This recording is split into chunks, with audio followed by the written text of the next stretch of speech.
In today's video, I'm going to show you how to fix the Xero error that says contact name must be unique.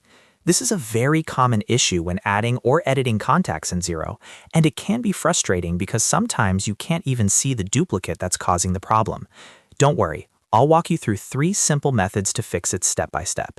If this video helps you out, make sure to hit the like button and subscribe to the channel for more simple Xero tutorials just like this.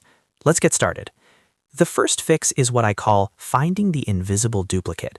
Many times the reason you're getting the contact name must be unique error is because the contact already exists in your system, but it's been archived.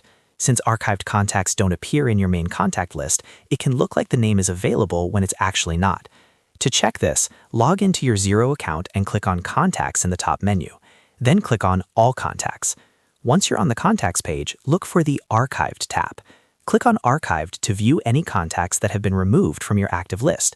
Now carefully scan the list and see if the contact name you're trying to use already exists there. If you find it, simply click into that contact and choose the option to restore it. Once restored, you can either use that existing contact or edit it as needed. In many cases, this alone will immediately resolve the error. If you don't find the name in the archived section, the next method is what I call the slight variation fix. Sometimes you truly do need 2 similar contacts, maybe for different branches or locations of the same company. Xero requires every contact name to be completely unique, even if the difference is small. To fix this, go back to Contacts and click All Contacts. Then click Add Contact if you're creating a new one, or select the existing contact and click Edit if you're modifying one. In the contact name field, add a small unique identifier to distinguish it. For example, you could add CA for California, NY for New York, or even something like LLC, Inc., or a location code. Even adding a dash and a short code at the end of the name will work. Once you make that small adjustment, save the contact and the error should disappear. This method is quick and works perfectly when you legitimately need separate records. The third and final fix is merging duplicate contacts. If you discover that you accidentally created 2 nearly identical contacts and that's what's triggering the error, merging them is the cleanest solution. To do this, go to Contacts and click All Contacts again. Find the 2 duplicate records in your list. Check the boxes next to both contact names. Once selected, look at the top of the list and click the Merge button.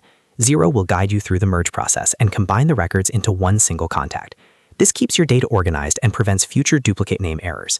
So to quickly recap, first, check the Archive tab to find hidden duplicates and restore them if needed.